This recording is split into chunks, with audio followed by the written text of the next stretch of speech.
சூரியனை எதிர்த்த படம் உண்மை சம்பவத்திலிருந்து எடுக்கப்பட்டது. 1942 ஜனவரி 16ஆம் தேதி. இரண்டாம் உலகப் போர் உச்சத்தில். அமெரிக்கா பர்ல் ஹார்பர் தாக்குதலுக்கு பிறகு போர்ல இறங்கிடுச்சு. தென் பசிபிக் கடல்ல 3 அமெரிக்க ராணுவக்காரங்க காப்பு கடமையில இருக்காங்க. ஆனா ஏண்டா இதுன்னு பாருங்க, டெக்னிக்கல் பிரச்சனை. ரேடியோக்காரன் ஜீன் ஆல்ட்ரிச் அவங்க கப்பலை தொடர்பு கொள்ள முயற்சி பண்றாரு. ஆனா யாருமே இல்ல. கடல்ல ரொம்ப தூரம் போட்டாங்க. அது மட்டுமில்லாம பெட்ரோல் தீர்ஞ்சிடுது. பைலட் ஹாரோல்ட் டிக்சன் பெட்ரோல் முழுசா தீர்ஞ்சிறதுக்கு முன்னாடி கடல்ல விமானத்தை இறக்கணும்னு முடிவு பண்றாரு. தண்ணி, சாப்பாடு, சிக்னல் லைட் எல்லாம் எடுங்கன்னு மத்தவங்களுக்கு கட்டளை போடுறாரு. கடல்ல விமானம் இறங்குச்சு. ஆனா இன்னொரு பிரச்சனை, விமானம் மூழ்க ஆரம்பிச்சிடுச்சு. 3 பேரும் லைஃப் ஜாக்கெட் போட்டு தண்ணிலேயே. கடலில் பயங்கர போராட்டம். தண்ணீர், சாப்பாடு, லைட் எல்லாம் போச்சு. ஆனா ரொம்ப நல்லா ஒரு எமர்ஜென்சி ராஃப்ட் இருக்கு. அதை காற்று நிரப்பி 3 பேரும் அதில் ஏறி உட்கார்ந்தாங்க. பயங்கர குளிர், இரவு. அப்புறம் என்ன பண்றதுன்னு தெரியாம உட்கார்ந்து இருக்காங்க. பாட்டை காப்பாத்த ஆர்மி காலைக்கு வரும்னு நம்பிக்கையோட காத்திருந்தாங்க. முதல் நாள் கடலில் யாரும் வரல. சோர்ந்து போயிட்டாங்க. மூட் சரியாக்க ஜீன், டோனி அவங்க பேரக்கில் காபி குடிக்கிற மாதிரி நடிச்சாங்க. ஹாரோல்ட் கேட்டான், நேத்து இரவு ஏன் சிக்னல் கிடைக்கலன்னு. ஜீன் சொன்னான், நிறைய தூரம் இருந்திருக்கலாம்னு. வேற என்ன பண்றதுன்னு தெரியாம விமானம், கப்பல் எல்லாம் பார்த்துட்டு இருந்தாங்க. அப்போதான் ஜீன் ஒரு அமெரிக்க விமானத்தை பார்த்தான். ஆகா, நேற்று இரவு கடலுக்குள்ள போயிஞ்சு லைட் விளக்குகள் எல்லாம் போச்சுல்ல. இப்ப விமானம் பார்க்கணும்னு உடைகள்லாம் அடிச்சு அடிச்சு சைகை பண்றாங்க 3 பேரும். பயன் இல்ல. ஹாரோல்டு கத்தறாரு, இது தேடுற வேலைன்னு. இப்ப காணலன்னா திரும்பி வராதுன்னு. ஜீன், டோனி நம்ப முடியல இப்படி விட்டுட்டு போயிடுவாங்களான்னு. ஆனா பெறல் அனுபவம் மிக்க சீனியர் சொல்றாரு, போர் நடக்குதுன்னு. இன்னும் முக்கியமான வேலைகள் இருக்குன்னு. சாப்பாடு, லைட் விளக்குகள் சேமிக்கலன்னு ஜீன், டோனிய கிண்டல் பண்றாரு. ஹாரோல்டு கட்டளையிடுறாரு, எல்லாத்தையும் எடுங்கன்னு. கயிறுகள், விசில், சில கருவிகள் இருக்கு. ஆனா சாப்பாடு இல்ல, தண்ணீர் இல்ல, வரைபடம் இல்ல. டோனி ஒரு துப்பாக்கி காப்பாத்தி வச்சிருக்கான்னு காமிக்கிறான். ரப்பர் படகோட எடை குறையணும்னு சீப்புகள், வேண்டாத சாமான்கள் எல்லாம் வீசுறாங்க. ஆனா ஹாரோல்டு சீப்பை எடுத்து வச்சிருக்கான். அப்படி சொன்னாங்க, கரை சேர்ந்தா ஒருத்தர் நடந்து போகணும்னு. டோனிக்கு சரிதான். ஆனா ஜீன் அதுக்கு ஒரு காலம் சம்மதிக்க மாட்டான். அந்த இரவு ஹாரோல்ட் ஒரு தண்ணீர் பை எடுத்து அதுலயே சிறுநீர் கழிச்சிட்டான். வேற தண்ணீர் இல்லாததால அதை குடிச்சான் அவன்.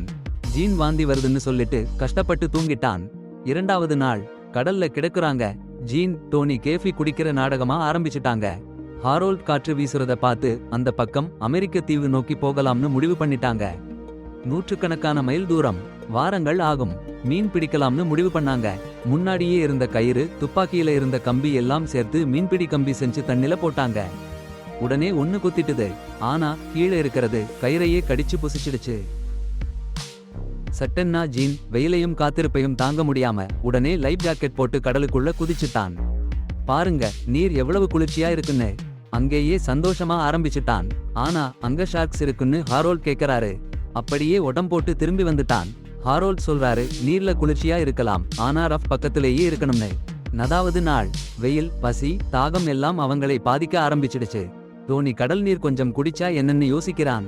ஆனா ஹாரோல்ட் தடுத்து நிறுத்திட்டாரு. உப்பு நீர் குடிச்சா தாகம் இன்னும் அதிகமாகும்னு.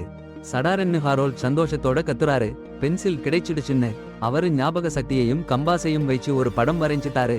அதுல அவங்க எங்க இருக்காங்கன்னும் பசிபிக்ல அருகில இருக்கிற நல்ல தீவு எதுன்னும் கண்டுபிடிக்க முயற்சி பண்றாங்க. இப்போ காத்து வீசுறது மட்டும்தான் வேணும். காற்று பயங்கரமா வீசுது. உயிர்காப்பு உடை ஒரு தற்காலிக நங்கூரம் மாதிரி வச்சு தவறான பக்கம் சுழன்று போகாம காப்பாத்திக்கிறாங்க. அந்த இரவு மனசுல ஒரு சந்தோஷம். மழை பெய்யுது. நாட்கணக்கா தாகத்துல வாடியவங்களுக்கு தண்ணீர் கிடைக்குது. எல்லா தண்ணீர் பைகளையும் நிரப்பி மழையிலேயே நேரடியா குடிக்கிறாங்க. பைத்தியக்காரங்க மாதிரி சிரிக்கிறாங்க. ஒரு வாரமாச்சு மீன்பிடி கயிறு வேலை பண்ணல. சகிக்க முடியாம போயிட்ட ஜீன் அவனோட கத்தியை எடுக்கிறான். ஹாரோல்ட் கத்தியை போடுன்னு கட்டளையிடுறான். ஆனா ஜீன் கேட்க மாட்டேங்கிறான். நீர்ல இருக்கிற மீனை குத்த ஆரம்பிக்கிறான். என்னமோ ஒருத்திட்ட அடிச்சு மீன் கிடைக்குது. சார், மீனை படகுக்கு கொண்டு வந்து தோணிய பயமுறுத்தி சாகடிச்சிடறான். அப்புறம் சார்க்கோட வயிற்றை அறுக்கிறாங்க. சின்ன சின்ன மீன்கள் வெளியே வருது. ஜீன் ஒரு மீனை எடுத்துக்கிறான். சின்ன மீன்களை பிடிச்சு அப்படியே புதுசா சாப்பிட்டாங்க அந்த ஆளுக. வேற யாரும் இல்ல. சார்க்கை எவ்வளவு சாப்பிட முடியுமோ அவ்வளவு சாப்பிட்டு மீதி இருக்கிற மாமிசத்தை வேற நாளுக்காக வச்சுட்டாங்க. வயிறு நிறைய சாப்பிட்டதால புது சக்தி வந்த மாதிரி பேசி வேலை பண்ண ஆரம்பிச்சுட்டாங்க. டோனி சொல்றான், வீட்ல ஒரு பெண் இருக்கான்னு. அவனுக்கு ஒரு தங்கை இருக்கா, ஜீன் ரொம்ப பிடிக்கும் அவளைன்னு சொல்றான். ஜீன் ரொம்ப ஆர்வமா கேட்குறான், எப்படி இருக்கான்னு. டோனி அவன் தங்கை பிரான்சிஸ் எப்படி இருக்கான்னு சொல்றான். ஜீன் மனசுல அவளை பார்த்து ரொம்ப சந்தோஷப்படுறான். அருமையா இருக்கான்னு சொல்றான். திடீர்னு பாக்குறாங்க, நிறைய சார்க்கு படகுக்கு கீழே வந்திருக்கு. அவங்க கொன்ன சார்க்கு ரத்தம் வாசனை பிடிச்சு வந்திருக்கு. அந்த இரவுல ஜீன் தன்னில கை வச்சு தூங்கிட்டான். சார்க்கு ஒன்னு கடிச்சிடுச்சு. டோனி துப்பாக்கி வச்சு அதை ஓட்டினான். ஹரோல்ட் ஜீனோட காயத்தை சரி பண்ணி அவனை ஓய்வெடுத்த வைச்சான். அடுத்த சில நாளுகளும் சூரியன் கொளுத்திட்டு இரவு பனிக்கட்டி. சின்னதா இருந்த தண்ணீர் குடிச்சு மீதி இருந்த மாமிசம் சாப்பிட்டாங்க. கையில கடுமையான காயம் ஆனாலும் ஜீன் சரியா உபயோகிச்சு மீன் பிடிக்க முயற்சி பண்ணினாரு. ஆனா ஒண்ணுமே சாத்தியமில்லை. 15வது நாள் டோனி துப்பாக்கியை எடுத்து தற்கொலை பண்ணலாமான்னு யோசிச்ச மாதிரி இருந்துச்சு. அப்போ ஜீன் சத்தமில்லாம வாங்கி தூரத்துல வந்து உட்கார்ந்திருந்த ஒரு பெரிய பறவையில நோக்கினாரு. ஹாரோல்டு தூங்கிட்டு இருந்தாரு. என்ன நடக்குதுன்னு புரிஞ்சுக்கிட்டு பறவையை பிடிக்க நீர்ல குதிச்சாரு. அவர் திரும்பி வந்த உடனே ஒரு பெரிய கடல் ஆமை ஹாரோல்டை விரட்டி வருதுன்னு பார்த்தாங்க. ஹாரோல்டு ஓடினாரு. ஆமை அவரை விரட்டி வந்தது. துப்பாக்கியால அடிக்க முயற்சி பண்ணினாங்க. ஆனா துப்பாக்கி கெட்டு போச்சு. சரியா நேரத்துல ஹாரோல்டு படகுல ஏறிட்டாரு. அந்த அசுரன் ஆமை போயிடுச்சு. அடேங்கப்பா, பாருங்க, டோனி குண்டுகளை போட்டு புறக்கணிச்சிட்டான். தன்னை கொல்லும் ஆசை வராம இருக்க. 20வது நாள் நிலை தொலைஞ்சு போயிருக்கு. ஹரோல்டு கண் விழிச்சான். ஜீன், டோனி இல்ல. இருந்த இடத்துல படுத்து உறங்கிட்டு இருக்காங்க. சும்மா இருக்கலாம்னு சொல்றாங்க. ஆனா ஹரோல்டு கத்தி கத்தி அழுத்தி சொல்றான். ஜீன், டோனி ஹரோல்டுடைய நிலை அறிதல் திறமையை சந்தேகிக்க ஆரம்பிச்சிட்டாங்க. ஜீன் கூட ஹரோல்டு மேல திட்டிட்டு இருக்கான். ஆரம்பத்திலேயே அதிக தூரம் பறந்து போனதுனால வேற விமானங்களோட தொடர்பு வைக்க முடியலன்னு. ஹரோல்டு வரைஞ்ச வரைபடமே தப்புன்னு சொல்றாங்க. ஞாபகத்திலிருந்து எடுத்த வரைபடம்னு.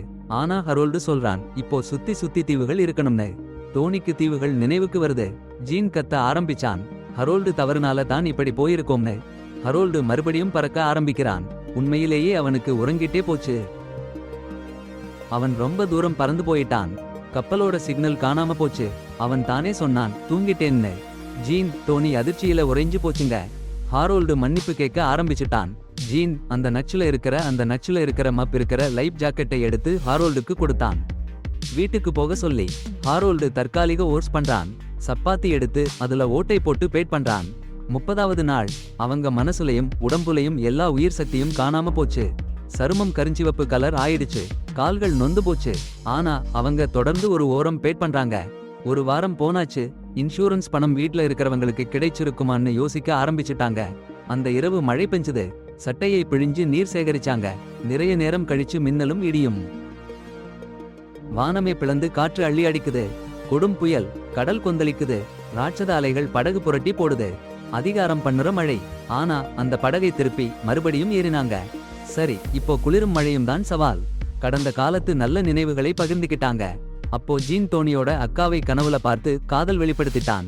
ஹாரோல்ட் சொல்றாரு, உயிர் பிழைச்சா ஜீனையும் டோனியையும் விருதுக்கு பரிந்துரைப்பேன்னு. ஆனா அவருக்கு ஒரு பயம். விமானத்துல தூங்கிட்டதால கோர்ட் மார்டியல் ஆகிடுவேன்னு அவருக்கு பயம்.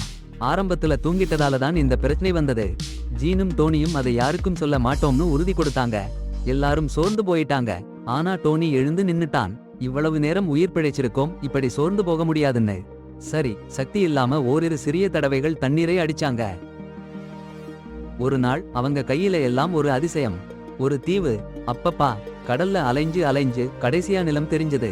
சந்தோஷத்துல கண்ணீர், சிரிப்பு. ஆனா அந்த தீவு ஜப்பான்காரங்க கையில இருக்குமோன்னு பயம்.